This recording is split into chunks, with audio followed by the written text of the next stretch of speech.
You're watching Diecast Breakdown with Chuck Ellis, David Johns, and Mark McHotwheel. So sit back, strap in, and hang on. The breakdown starts now. Well, hey there, folks. Chuck here, and welcome to Diecast Breakdown. I am so glad you have taken some time out of your day to join us and talk some tiny cars. Thanks for being here. We really appreciate it. We especially appreciate our executive producer level patrons. They're the people that chip in $20 a month or more to make this show go. So that's why they get a little extra shout out along with the rest of our patrons who help out a ton. We're grateful to them all, especially Reviews Through Another Lens, Mike's Mods and Customs, Mad Visions, Video Geek Productions, First and 64th Customs, TWYCE Diecast, thanks David, DrivenDreams.org, and of course Dane Self, who has been to, I think, pretty much every premiere we've ever done on this channel. Dane, thank you for keeping those notifications on. And if you want to join Dane in all this fun, you can visit diecastbreakdown.com, or you can hit the little bell icon while you're punching the subscribe so you get a notice whenever things pop up. And again, if you like what you see here, please share it. It really means a lot. And if podcasts aren't your thing, click around. We got lots of reviews. We've got custom builds. We've got unboxings, mystery boxes, all kinds of crazy stuff on this channel. That's why it's the Diecast Media Network. And I am not doing it alone. I've got amazing contributors that are joining me, including Mr. David Johns. David, how the heck are you today? I'm doing great, Chuck. I'm really excited about tonight's guest. We got a great show in store for you. I love it when we've got someone on the show that I've actually handed my hard-earned money to, and tonight is no exception. I think I've ordered at least twice now, no pun intended, from our guest. His name is Brad Paulus, and he is the owner of Diecast164.com. I'm sure if you know anything about Derek over at Honest Diecast, you've heard that name before, and we're going to get to know the name behind the name. Brad, thank you so much for being on the show today. We're glad to have you here. Yeah, thank you for having me. I appreciate it. So, you're doing kind of what I think pretty much every viewer and listener on this show wants to do, and that is tiny cars day in, day out, 24/7. So, first, why tiny cars? And second, how did Diecast 164 come about? So, tiny cars, just in general, I've always been an automotive car person. So, I've actually worked in the automotive industry since I think 2000. I started with Pet Boys. I've worked with a couple of online e-commerce companies. I've actually worked for Magnaflow exhaust company for a couple years. My full-time gig, I currently work for Zeta Corporation, who makes Whiteline and Super Pro products. So working online in e-commerce business for so many years in the automotive space, I said, and after COVID, I said, what the heck, let's give it a shot. There's a lot of cars out there that people don't know about. Everybody's looking for Hot Wheels in the stores, but nobody's going to find mini GTs, tarmacs, stuff like that. So just did my research, found a distributor who is in North America that works with all those other brands outside of Hot Wheels, and decided to do what I think, what is it, LegalZoom or whatnot, get your LLC going and That's right. a resale number. I have no affiliation with LegalZoom, by the way, just using that as an example, but started a website. I just had a lot of little knowledge about how to run a website just based off what I've done my entire career, and said, take some pictures, upload some products, and put them on my store and see what happens. And so far, so good. Nothing crazy, but I do it in my spare time. And on the evenings when the full-time job ends, the part-time job begins, and go from there. So that's kind of the quick background, quick and dirty. And what year did you say that you started the site? I think I officially launched it in August or September of 2021. Okay. So I started doing the research. Yeah, during COVID, I started doing the research, and like everybody else, I was in stores finding nothing. I'm like, this isn't fun anymore. So I said, what else can I do to make it easier for people to shop? Maybe introduce them to the new brands and go from there. So that's kind of how the idea popped into my head. It's true. I mean, if you're going to your regular traditional diecast places, you've got, even if you go to a hobby shop, you might have 4 or 5 different brands to choose from at best. And there's so much out there now, and I get why they don't have mini GTs and Tarmac Works on the shelf at those kind of stores, because they would disappear. They're very easily concealed. They're very quickly, I'm sure that the potential for theft. Yeah, exactly. That would everybody's ringing up they've got their little Maisto card that they're scanning on top of their mini GT. But I mean, online is really kind of the place to be, unless you got a specialty brick and mortar shop in your area, and that's really hard to come by. But it's really cool that we're able to take that love of automotive, that experience that you have working digital, and turn it into an operating business. What was kind of the biggest surprise to you once you opened up shop and started dealing with diecast collectors on a daily basis? And we'll get into this later, but the chase game, when it's dealt with online, the pre-order game, those have actually been the harder things. The easy thing is you buy from distribution, products come in, you snap a picture, put it on the website, and maybe once a month send out an email, hey, this is what I got in that's new, if you don't already know, or follow the industry and wait for your pre-order. I can't say anything has really surprised me because I've worked in e-commerce for so long, so it's kind of all just been what I've kind of expected for the most part, just a slightly different industry. Obviously, it's a retail toy type online store, but overall, no big surprises. Just kind of, it's mostly straightforward.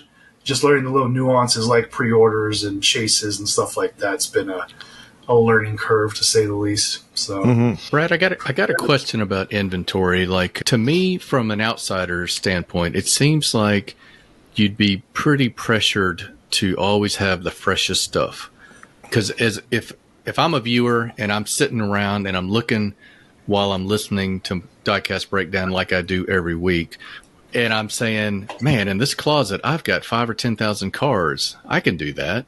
That may not be the case. What is the difference between just having a bunch of diecast cars and then being able to actually make that into a business? Like, I guess what I'm looking for is, do you sell older stuff, or is it just always trying to sell and get the newest stuff in hand?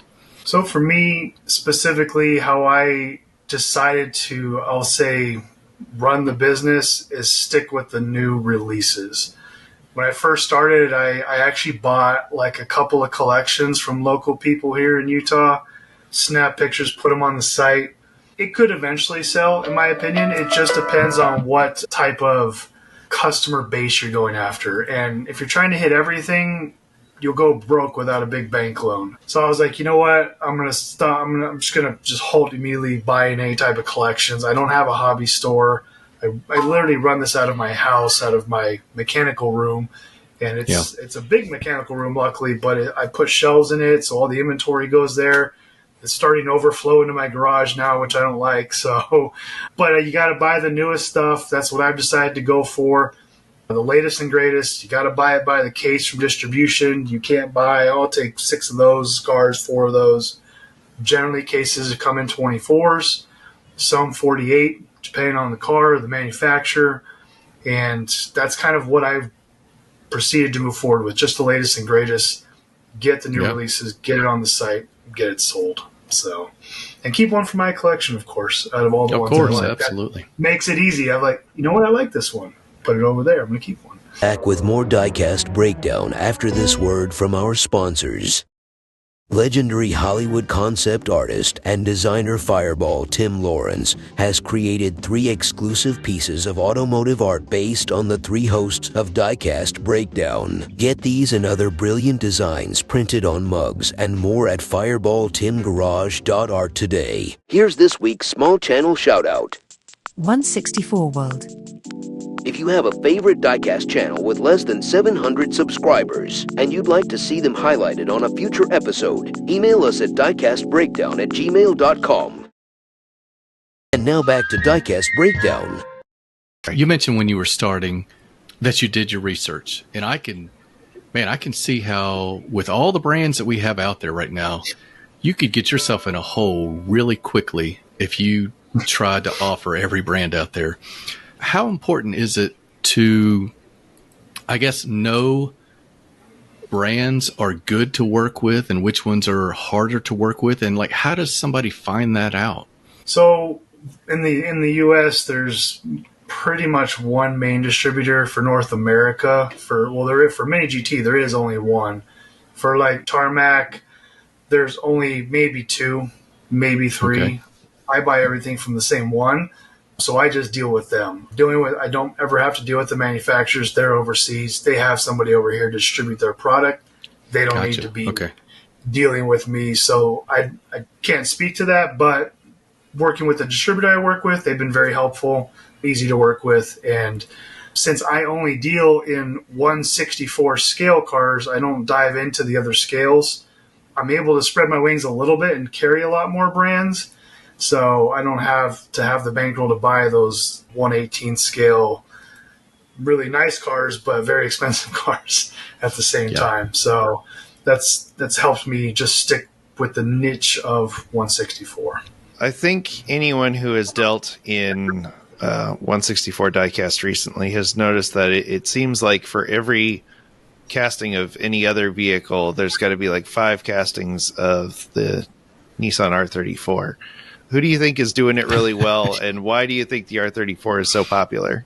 I mean, it's the JDM, and I still think it comes down to Paul Walker's R34 at the end of the day, no matter what paint scheme or anything. So that car will forever exist, and the fact it's also legal now here in the States to import it the right way and drive it on the streets here. I think it was this year, maybe it's next year, but I think it was this year. It hit the 25-year mark or something like that from 99. So I think it was this year. Maybe someday. It's like a bucket list car for me. Maybe someday I'll sell a lot of tiny cars and buy the real thing. You know what I mean?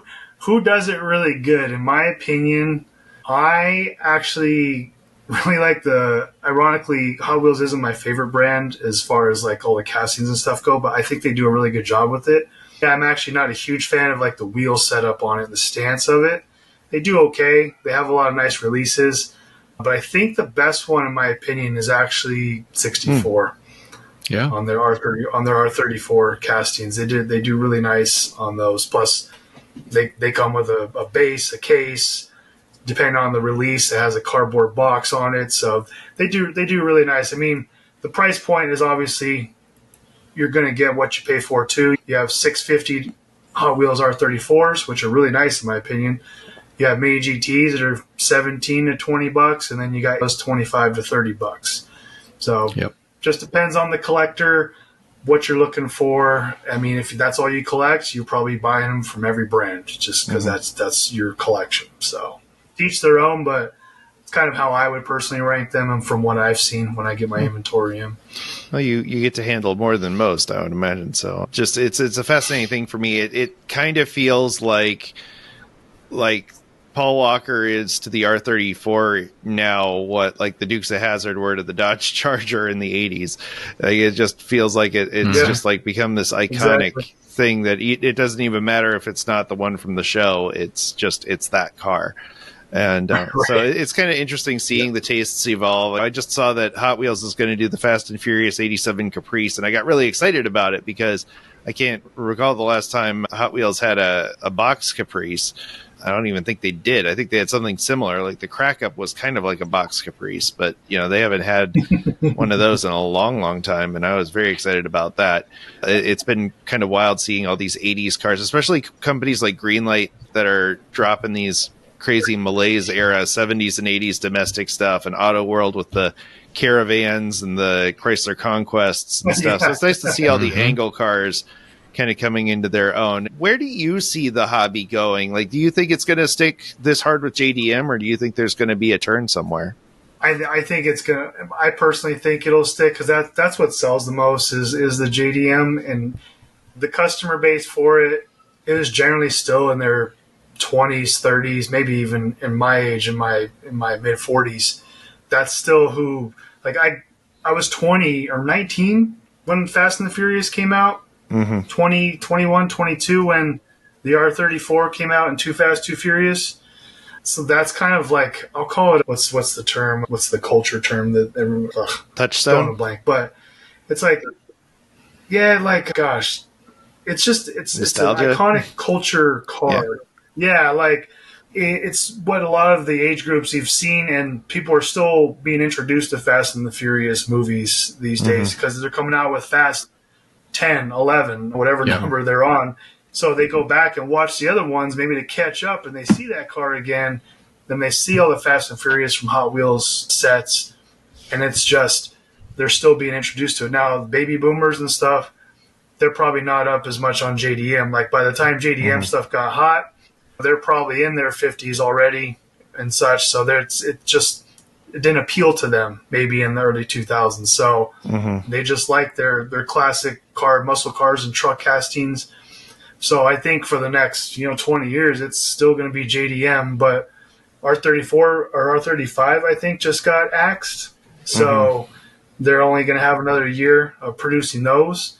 So now that car is going to become obsolete, and there's a lot of castings out with that one obviously still being introduced. So now that one could get more popular because it's not going to be made anymore. So we'll see. We're going to have more electric car castings. Sure. I think it's a really interesting thing. Like I've noticed we've gotten to interview a lot of people on this show, and the real, like the guys who are famous for Hot Wheels, they kind of came of age. They were probably born in 1960, 1959, and they were 8 or 9 years old when Hot Wheels came out.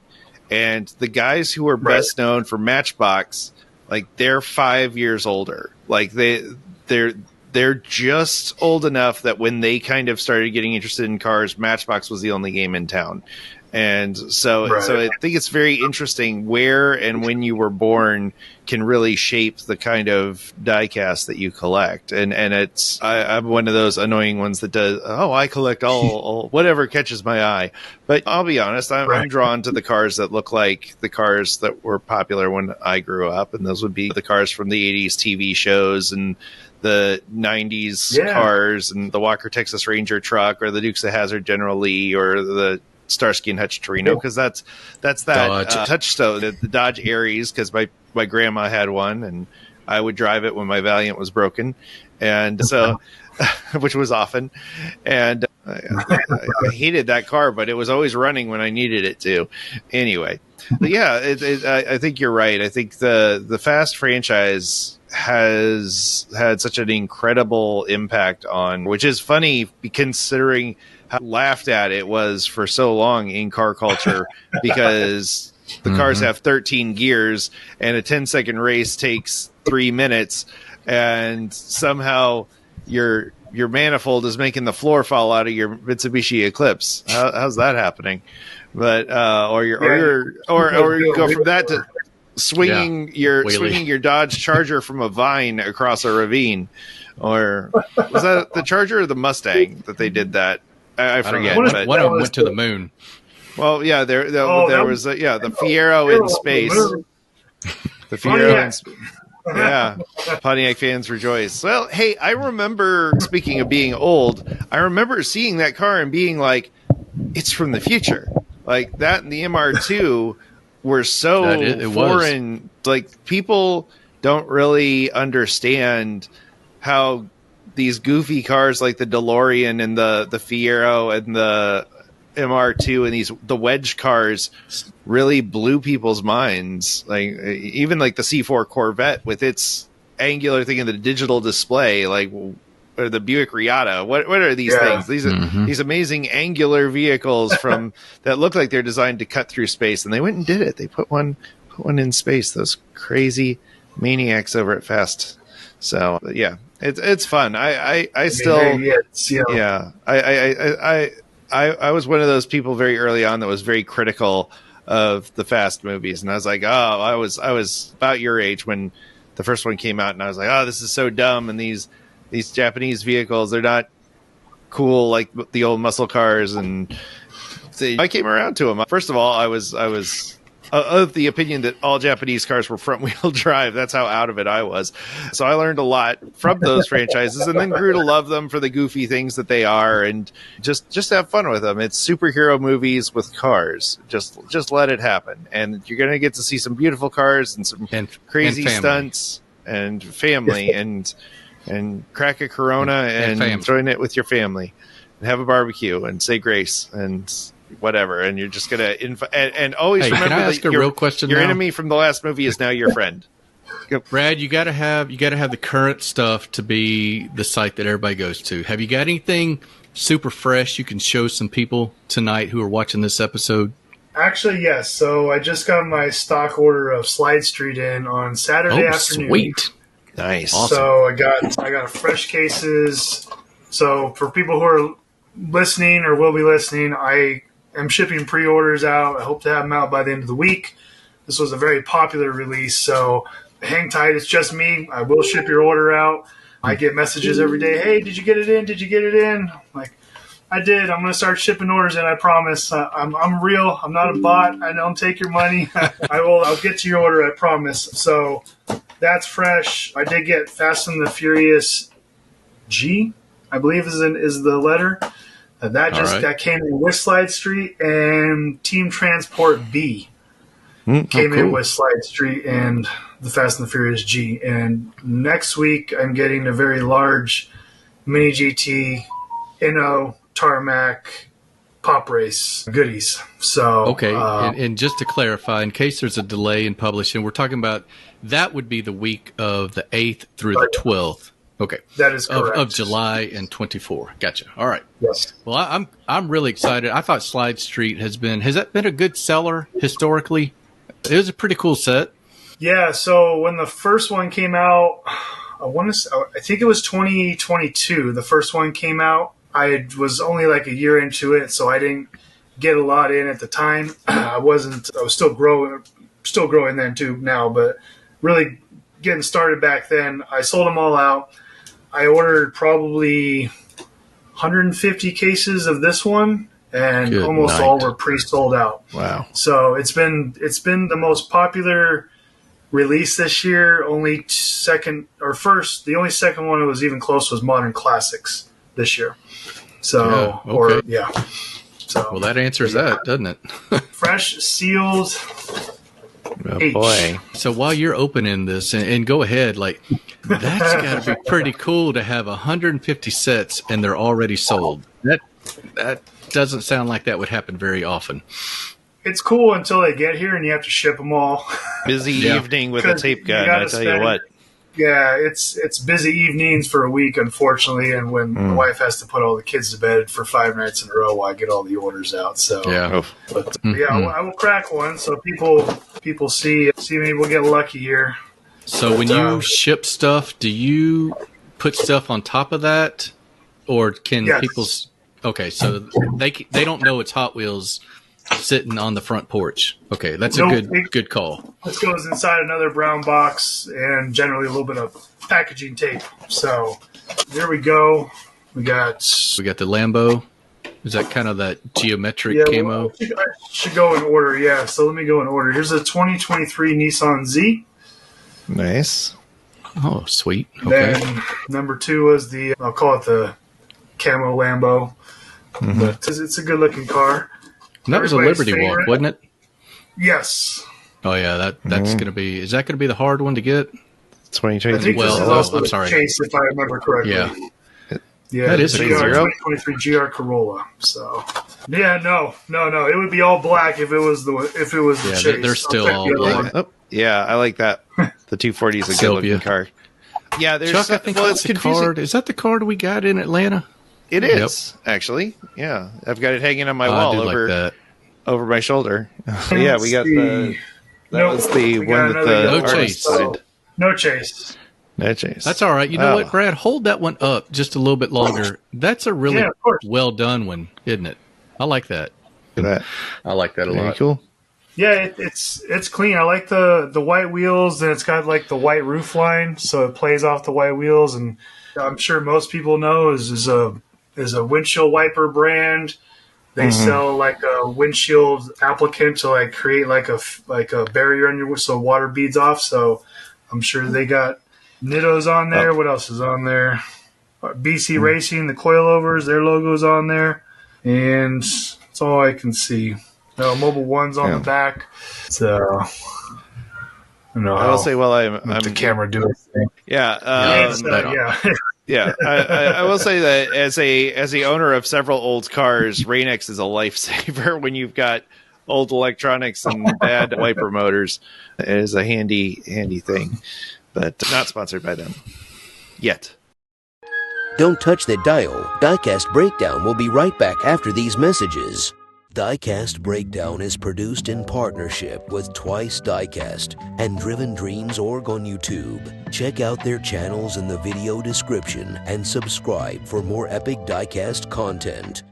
Diecast Breakdown would like to thank Diecast Heroes Magazine for supporting this program. Diecast Heroes Magazine is the premier digital and print resource just for diecast customizers. Visit diecastheroes.com and see what the best customizers in the world are up to. Hey, this is Larry Wood. This is Derek from Honest Diecast. Hey, this is Chad Reed from Round 2. This is Mike from Gaslands. The SRT Joe Vita Show. This is Champion DJ K. This is Mad Vision here. This is Diecast Dude. And you're watching Diecast Breakdown.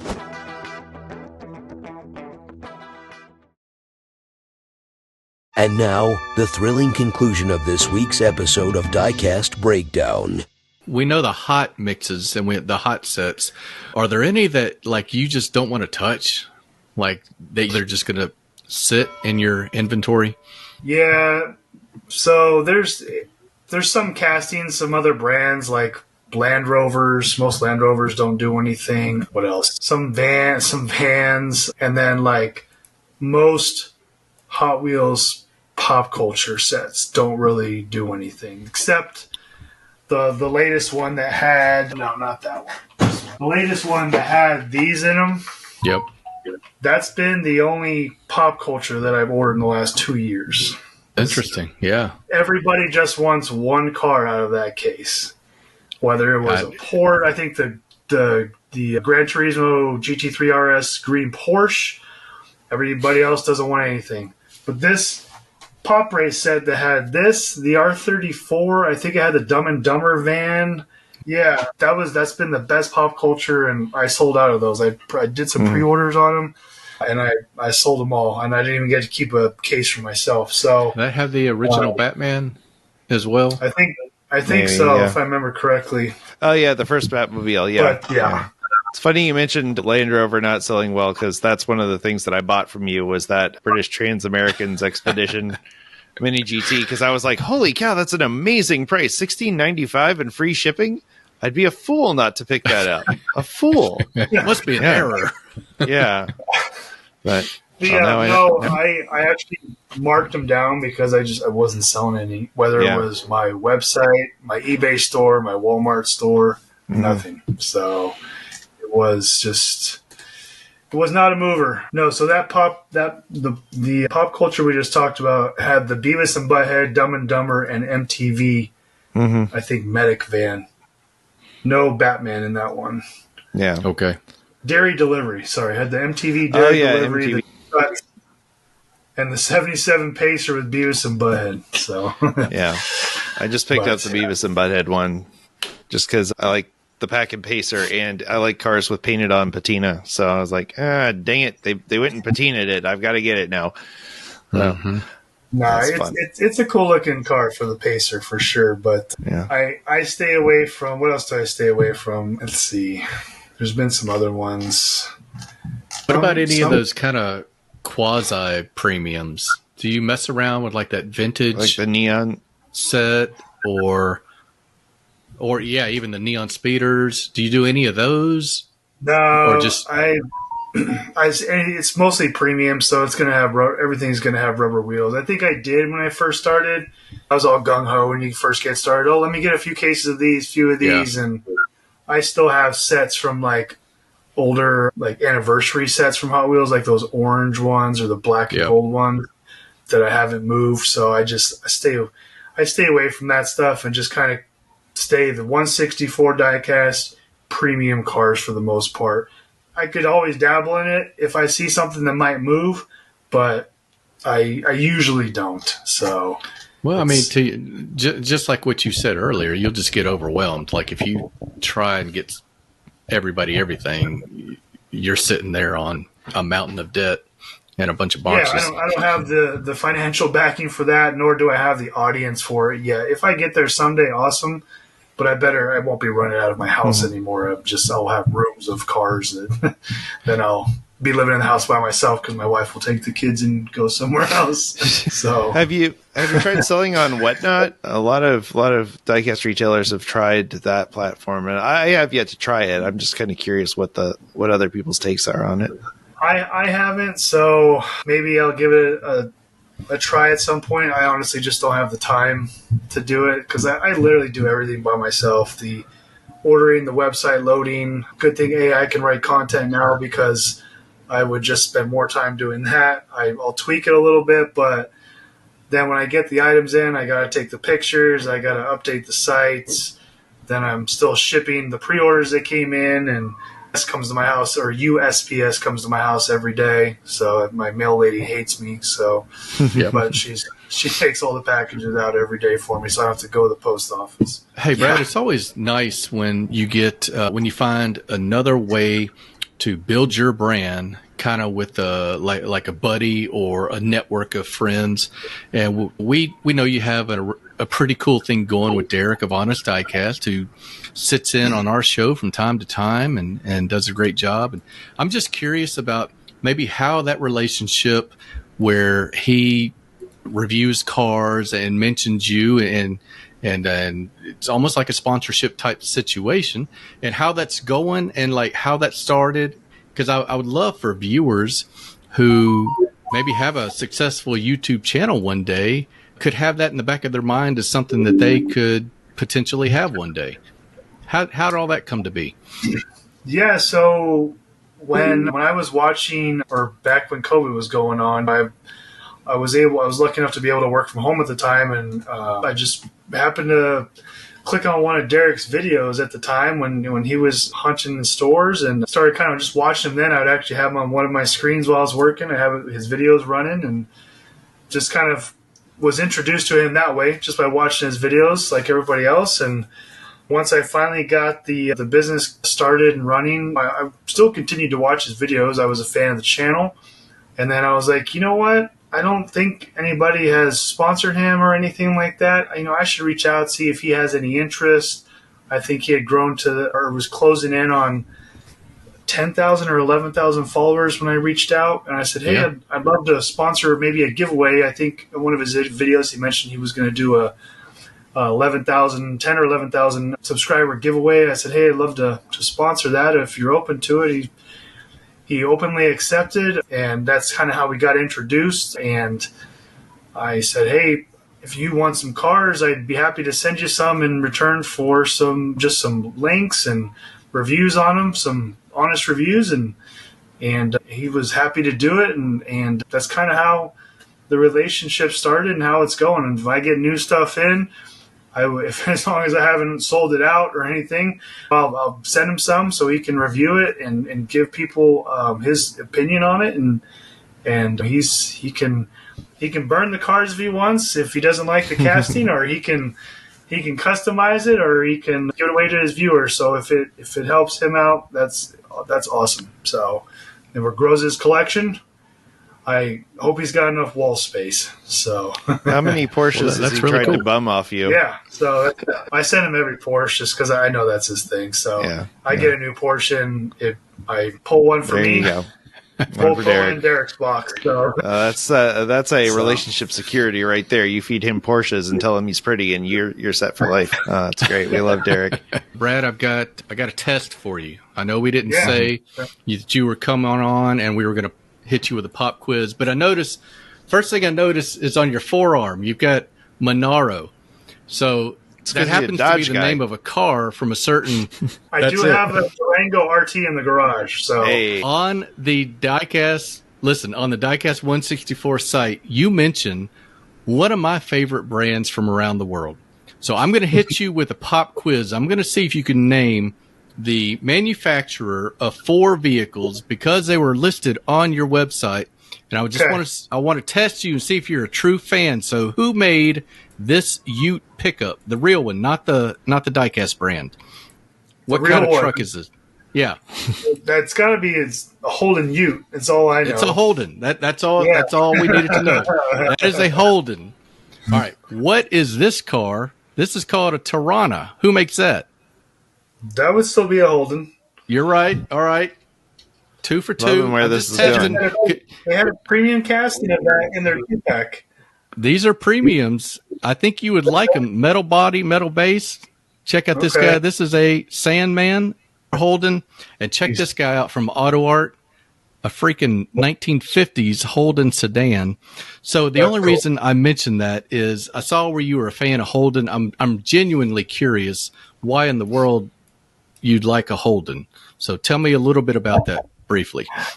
So originally I was just a Pontiac guy. I had my first car was a 94 Camaro V6. My senior year of high school. It was a little 3.4 POS. The car was clean, but the engine was a POS. It had like 160 horsepower, pushing 3,500 pounds, like the smallest V6 back then. But my second car was a 93 Pontiac Trans Am. And then I sold that and got a 1994 Pontiac Firebird Formula. And once I sold that, I actually didn't have I'll call it a coupe, V8 coupe for a few years. And then the 2004 to 2000 Pontiac GTOs came out. I need to get me one of those. I love those things. I need to get back into it. So finally, 2012 rolled around, and I picked up an 05 Pontiac GTO. Got into going out with meets with other Pontiac GTO owners, etc. Started doing my research. That was actually a Holden Monaro in Australia. Put the driver's seat on the left side, rebadged it, slightly different in the body styling, but overall 90% the same car. It was a Holden Monaro. Fast forward to 2012. Fast forward to 2017 or 18. No, 2016. I picked up a Pontiac G8 GXP, which in Australia was a Holden Commodore. I think even it might have been a GTS over there because it has the GXP has the LS3 engine. So now I have one of each. My firstborn son, his name is James Holden. My secondborn son is Levi Monaro. Oh, so this goes deep. Yeah. My daughter is Parker Elizabeth because Holden was in Elizabeth, Australia. And then my fourth child, my son, his name is Chase Ellis. Sounds like LS, chasing an LS. So that is true. My name can be spelled it's like 2 letters. Yeah. That's funny. I hadn't even thought about my last name as an LS motor. That's interesting because I'm a Dodge guy, but that's okay. Old Dodge. Say it fast enough. Yeah, it sounds like it could sound like an LS. So our family is we're into cars, and I'm not as much anymore having the kids and full-time job in this, but they're in the garage and we can get them out when we can, and so it runs deep. It runs deep. And aren't you in Utah? I am. Yeah, originally where the Utes are. See what I did there, guys? Wow. So, oh man, is that Brad, a bad joke? I mean. We're a bunch of dads. It's going to happen. It's quite apparent that it will happen.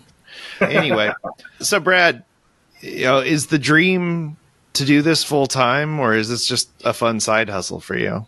I hope to be able to do it full time and actually open a retail store, hobby store, but it'll still just be centered around 164 diecast cars. Because then I'd have to rebrand it, change the name. Diecast 164 wouldn't make as much sense anymore. So I want to stay within that niche, and I hope to have a store down the road. And luckily, Utah is not too bad for retail space, but I need to make sure everything lines up and find a good location and financial, because everything that. Well, most of the money that comes in just goes back to buy more inventory, because you have to buy cases and have the inventory, or else you can't sell it. And the profit margins are not big enough to just scale quick enough to just pop open a store right away. So it takes years and years. So but I hope I can eventually do that full time and have a retail store down the line. Do you mind giving some folks like maybe a reality check when we're talking about ordering inventory? I mean, we're not ordering $250, $300 a month in new cars. Like, what is the stress? Like, what checks are you cutting monthly to keep this thing current? Without getting to the nitty gritty, so it ebbs and flows.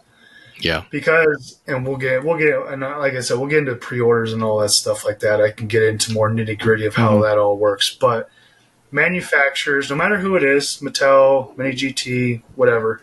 Oh yeah, this casting expected release date May of 2024 or whatever you know, July. I don't even know. Yeah. July 2024. July comes and goes. August comes and goes. September comes and goes. October, hey, it's in. Okay, cool. Now some other stuff might come in on time in October. So now what my budgeted was for when that was supposed to come in July just had a bump because now all the stuff that is arriving on time, other stuff that's catching up is also arriving. So I could have a month where I might spend a few $1,000. Yeah. Next month I could spend $25,000 on inventory. It just depends what comes in and how quickly, how many brands I want to offer, because there are a bunch and there's some popular ones. There's some okay ones. Like I decided to give Pop Race a go. They're relatively new. I actually really like them. They're good quality. They roll, and not a lot of people have them. So I tried to get on the Pop Race truck as soon as they started offering them, and their pre-order release dates say Q3, Q4. There's a 3-month window when their stuff might come in. Yeah. So I don't know what to set my budget at for them. So I'll just say, okay, give me a case of this, a case of that, a case of that. If it shows up at once, or they had previous releases that show up at the same time, plus the Mini GTs, plus the Hot Wheels, plus the Tarmacs, plus the GCDs, it's not for everybody. No, it's not for everybody, and I didn't start out by ordering all this stuff. I grew it by taking whatever dollar I made, just went back into inventory to try and expand it. And I have a lot left because I have to buy the cases. I don't have the customer base yet, but I'm still selling stuff that I did order 2 years ago. So you don't store cars on your big yacht. That's what you're saying. No. My small yacht. No. His 1/64 scale yacht. No, there you go. Exactly. Yeah, and it's cool. I get to pull one from my collection from whatever case comes in that I like. If I get a case of 24, one gets open for photos, and then I usually keep it aside for down the road if I need content for like Instagram and stuff like that I'm even having a hard time keeping up on. And then I'll keep one sealed for myself, and it goes into my collection. So I don't know if you can see, I got totes. This is kind of my personal collection of stuff that's come in lately, just one of each. And I just have stuff like, this one I got from the Redline Club. I love this thing. Oh, yeah. When it came in. Going to be a hot one. So, I got one. It's mine. I'm keeping it because I did that $100 membership. But, just small stuff like that. All these Pop Races that came in, they are super cool. But I like them. I like the castings. I keep them. They go in my collection, my tote collection for now. So I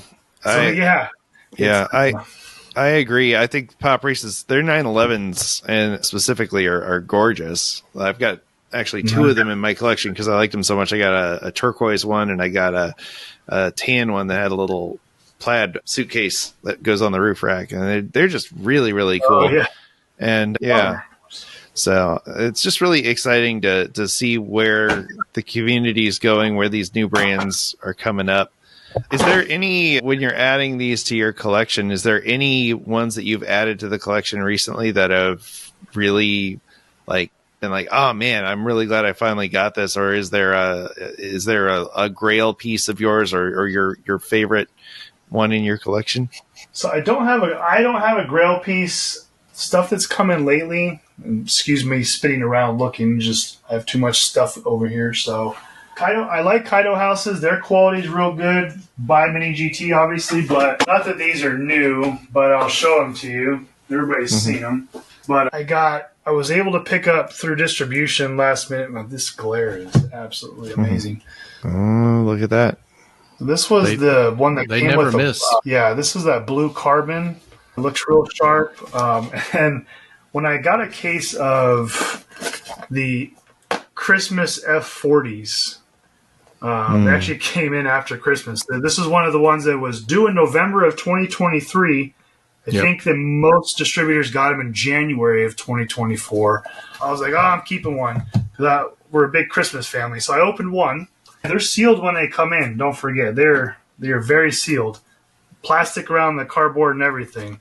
First one I opened in the box was the Chase. Yeah. Oh, well, so that went right into my collection. I was like, yep, that one's not going anywhere. So that was such a big deal when they announced those. Yeah. Yeah, so we're a big Christmas family because with the four kids, they're all 6 or younger. So Christmas is a big deal for us. These come out and go on like shelves during Christmas time, stuff like that. So those are my kind of like, they have different personal value to me versus just being cool cars. So because they are Christmas editions. From a reselling standpoint, is there interest with you or your colleagues in, like, say Mini GT doing their line of Bond vehicles? Is that something where you look at it from a selling standpoint, or you're like, those are going to fly off the shelves, or that is going to be such a limited market, I'm not even going to bother? Like, I'm curious from your perspective on specialty sets like that. I stayed away from it. I don't think I have the customer base for it yet. That's getting niche within a niche. So that could be tough to move. I could sit on that stuff for a while. So I'd rather keep the inventory turning, get the stuff that I know will move. Like there's like regular castings of like just Mercedes cars that I don't buy. Like I don't really buy Paganis. They don't move. There's like, a lot of them out there. I could still go to distribution and buy cases from stuff that arrived months ago. They still have them. So if they don't move them, I'm not going to move them. Ones that actually moved decently were like that. I still have some left, but where the Audi wagon, the black RST wagon, I think it was Mini GT, that one sold pretty good. You would think Lambos would sell pretty good. Lambos actually aren't quick sellers. Like I'll sit on them for a while. They'll trickle out here and there. So, but yeah, it can be hit or miss, or something that that's going to hit. I'll sit on it, or like that's not going to do that well, but I'm going to sell some, and then it's gone. So I could be right, I could be wrong, or it could just be that's what the customer base wants. So it just depends. Gotcha. So you've had the shop going for a while. It's doing well enough that it's worth keeping going. And we've talked about the dangers and the pitfalls and the hard parts of it. Is there any particular advice that you would tell somebody who was considering going into this reselling? Not that you want to give your competition any pointers or anything, but if somebody were sitting at home and they're going, man, I really want to do this, what would you say is like the biggest thing that really helped you, or that you wish you knew when you got started? I would say just either know your limits and know what you want to sell, who you want to market to, what you want your customer base to be. Maybe it's 164 Hot Wheels only. Maybe it's 164 Mini GT only. Maybe it's 124 Jada. That's all you want to sell. Like, find the niche within the diecast space, because there's plenty of resellers who are doing what I'm doing. And there was at the time when I started. I just had the confidence and desire to go out and give it a shot, just because of what I had done in the past professionally, that I felt comfortable giving it a shot. And it's worked out well enough so far, like you said, to keep it going. It's not something I can quit my day job over. So if somebody's out there looking to quit their day job and do this, I definitely would not recommend it. It's you have to scale it. It's a good side hustle if you got $5,000 to $10,000 to start, and you can find a good niche. You get a website going. It's not very expensive. You can do a lot of it for free. It just depends how nice you want to make it look. If you're good with SEO and stuff like that, maybe. But I have an eBay store, I have a Walmart store, I have my online store, I go to local meets, and I've just been trying to get an Amazon store for the longest time. It's just very challenging to get set up. They don't make it super easy, but for me anyway. But then people don't account for eBay fees, Walmart fees. I mean, they're up to like 15%. Wow. It's really tough. They take a big chunk, but they do a lot of marketing. A lot of my sales come from eBay. Yeah. But luckily, I just have a plugin I use with the store. So when I add a product to my store, I hit a button, it sends it to my eBay store. So I'm not listing a product on each one separately. It all is based out of my home store and then just shot out to my Walmart, and that helps. But I mean, that's the best advice I can give. And get on the marketplaces, try Whatnot. I haven't been able to try that yet. I just don't have the time. I can't even keep up with my social medias. And that's usually the fun part of doing this is taking fun pictures, doing posts, stuff like that. And I can't even do that. I'm taking people's money. I need to send them the product. So I need to be shipping every night, adding the new stuff, adding the pre-orders. And there's a lot that goes into it. And it's more time consuming than you people think. And there's some days I'm like, should I keep doing this? And it's tough with the family of 4 young kids. There's some days like maybe I'll just sell it off and give somebody the inventory and let them and just wipe my hands of it. And you go through phases like that. It's everybody thinks being in business for yourself is I can do what I want. Well, you can, but how successful do you want to be, and how much time do you want to put into it on top of everything else you are already doing? So it is what you make it, isn't it? Yeah. Yeah. Well, and it never sleeps either. Like you're saying, like the people don't realize, even in just like content creation, before you even get to, and what you're doing is selling and creating content, because you have to take those pictures and you have to make those posts and you have to write the copy or have something write the copy for you and do the, it's marketing, it's media creation, it's content creation, and it never sleeps. You can always do more. And you can always improve. You can always hustle a little harder. And there's not like it's very easy to get consumed by it, because you just let it'll eat as much time as you'll give it. And finding that balance is tough. Being a dad and running your own business is really hard. And then doing it with a day job too. So I got a lot of respect for you, man, because that's a tough thing to do as someone who's trying to do something kind of similar. I have a marketing agency that I'm a partner in for a day job, and then I'm doing this at night, so I'm double working for myself, and it's a handful, but it's absolutely. It's like a fun rush. When this is over, there's editing, there's getting ready for the next episode. It's not just turn the camera on, do this, and all done until the next one. No. It never sleeps. So the people that are doing what they love, we're live right now, guys. Oh no, that's true. we have had that happen once. We accidentally went live on what we thought was not and one of our, I think it was probably Dane, actually messaged us, was like, "Hey, you guys are live," and we're like, "Oh no." Anyway. We've come a long way since then. All right. Well, cool. Well, Brad, as we're wrapping things up here, I want to, again, thank you for being on. Please tell people where they can find you, follow you, in case they haven't figured that out yet. So Diecast164.com. Go there, check anything out that you want. We have all the categories there, new arrivals, pre-orders, etc. On Facebook, on Instagram, at official _ Diecast164 is Instagram, and I think it's Facebook is at Diecast164. Those are, I don't have a YouTube. I have a YouTube page. Again, obviously don't have time to do that too. So I don't do that right now, but I have a page. Maybe someday I'll get it. So give it a follow. And then if I start posting, you'll know. But yeah, those are my main areas, and sign up for emails, because I do sales. I have my wife help out with that because she is in marketing. That's her full-time gig and what she got a degree in. So she helps out with that, and I'll run sales, and I need to move some inventory so you guys can take advantage of stuff once it starts sitting. So be on the lookout. I've just had one for this past weekend, end of month. Had a little something going on, and then we'll be doing something for the 4th of July weekend. I'll be out of town. I got some time off from my regular job. Once I get all these Side Street pre-orders out, I hope to spend the weekend with the family for a few days and then come back to some orders. I got to go right back to work to both my jobs. So do it all over again.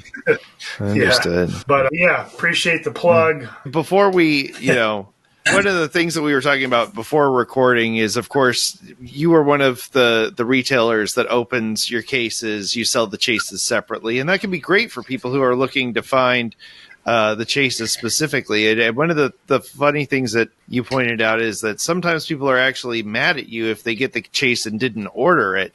So I'm sure you've had a lot of really fun chase stories that have come your way as you've been in this business. Yeah, so obviously when people buy sealed Hot Wheels cases, they get sealed Hot Wheels cases. I don't open them and see if there's chases in there. That's not what I do. It's you're paying for what you order, and that's what you're going to get. But like when it comes to like mini GTs, those tarmacs, if there are chases available, when you open a sealed case, they're right there. They're visible. They're right there. They're on top, and I pull them out. I have totes of them over there. I haven't listed all of them. I used to get them up quicker on the site. I've just been throwing them in totes, and I'll get to them when I get to them. But when I was listing more regularly, I sent one out. It was from the web store, obviously not eBay, because usually you're either buying the chase or the regular on eBay. But I was like, I'll send them this, and I got an email. Hey, this isn't what I ordered. And I'm like, yeah, you got the chase. He's like, I don't like it. It's raw. I want the painted version of what I ordered. I'm like, okay. And he's like, can I return it? Okay, sure. Send it back. So I actually lost money on the sale because I paid for shipping both ways. And then I sent him what he ordered. I was like, hey, I'll give you a discount to just buy the regular one and you keep the one you have. No, I paid $17.95. Just want the regular one. Okay. I want paint on it. Yeah. I paid for paint. I want paint. A couple of similar. Yeah, there was a few other similar scenarios like that. Not exactly, but I'm just like, okay. One was a Kaido. You can resell a Kaido chase for $80 to $100. That could be your next four cars. Yeah, dude didn't want it. He didn't want to go through the hassle of selling it. Didn't like it, and I get it. Like raw is not everybody's flavor. It's not. There's some castings that look fantastic in raw. Sure. There's other ones, even I think, I wouldn't pay for that. Give me the regular. It looks way better. So I get it. So I'm like, you know what? I'm just going to start pulling chases. It's not everybody's cup of tea. Some people, I may lose customers. Oh, you're the one who pulls them. Instead, I am. So I am that store who pulls chases. You won't get a chase from me unless you buy it from the site. And that's the direction I decided to take with the business. And to some, nobody's going to care. To other people, it might turn them off. And I totally understand if it does. It's just, that's how I operate it. I'll probably have 100+ chases to list here in the next few weeks. But in reality, too, that also helps keep the business going. And that helps make up for maybe some losses I get along the way of selling the chases. And I know there's other resellers out there like who bash resellers for selling the chases and pulling them. And while I don't believe in bashing other companies, I believe that that's their view and that's okay to have that view. But you don't put other resellers down because that's what they choose to do. That's just their business model versus your business model. So that's my big thing with chases. And I actually like to try and sell them to locals because they get to see them in person at meets. They're like, oh, I really wanted that one. I don't charge eBay prices for those at meets. I'll be probably 20% less than eBay because I'm not paying fees. I'm not paying shipping. So it helps the locals out. They get a good deal on one. I don't have to hassle with shipping, or they can come to my house and pick it up. I've met a lot of great people here in the collectors locally, and they come over to my house and pick stuff up. I don't have a display or anything. I'm like, hey, look at the website. Tell me what you want. I'll meet you out in my garage, and you can pick up the goods there. I don't have a store at my house. So that's my thing on chases. Wanted to make sure because I'm one of those people that I don't really like. I don't go out of my way for chases.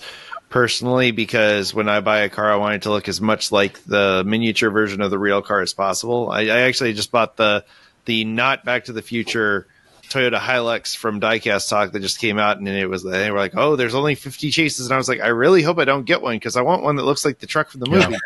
And yeah, seriously. And then I was like, "Well, I guess if I did, I'd just sell it and then buy retail or buy from one of the people that's reselling theirs afterwards."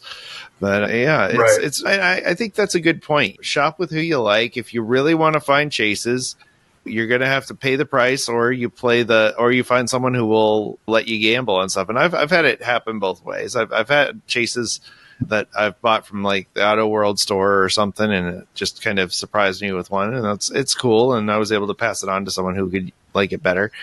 But I know it's a crazy thought to be like, hey, I would like to get what I paid for. And if I wanted to buy the regular version, I bought the regular version. And if I wanted to buy the chase, I can pony up extra and buy the chase because you've gone through the trouble of getting it for me. That's how supply and demand works. So, but again, I also kind of like that there's people out there that will sell you the car and maybe you'll get a chase. Hey, if that's what you want to roll the dice, that's the guy you buy from. And if you want to get exactly what you ordered, you go to Diecast 164 and you save some money too, because I think your prices are very reasonable. Your specials are great there. The email newsletter, again, I can't recommend that enough because that's how I found out about the deal on that Land Rover and bought it. And shipping's free all day, so you don't have to worry about your order creeping up. You see the number on the page, that's the price you pay. And I've had sites where all of a sudden my shipping price goes up by like $12, and I'm like, okay, unload my cart now. So you got a very straightforward experience, and I appreciate that a lot, sir. So you run a tight ship over there, and I'm grateful for it. And I'm looking forward to buying more stuff from you in the future using one of Derek's discount codes. So, or one of the ones from the, you're very welcome. Yeah, either way.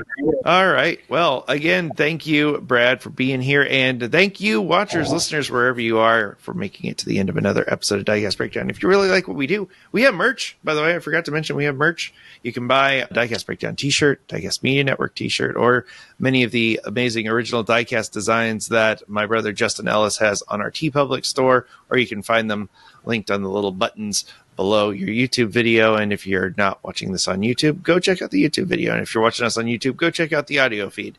It's a nice way to do all this without having to look at my face. So if you like what we do a lot, you can share this video, or you can support us over on Patreon at diecastbreakdown.com, or click the little join button down below and punch all of those buttons while you're down there. It really helps this show get found by more people so we can have more awesome guests like Brad on this show. Again, thank you, patrons. Thank you, viewers, listeners, wherever you are in this world of tiny cars. I hope you're having a great evening or morning or afternoon, whenever you're listening to this. I don't know what's going on. I'm very tired. I need to go to bed. And as always, I want to thank you for coming along with us for the ride. So until next time, stay fresh, cheese bags. Thanks for listening to Diecast Breakdown. If you enjoyed today's show, please rate us 5 stars on Apple Podcasts and tell a friend to listen in. Find Diecast Breakdown on your favorite social media platforms, or visit diecastmedianetwork.com to learn more about this and our other projects.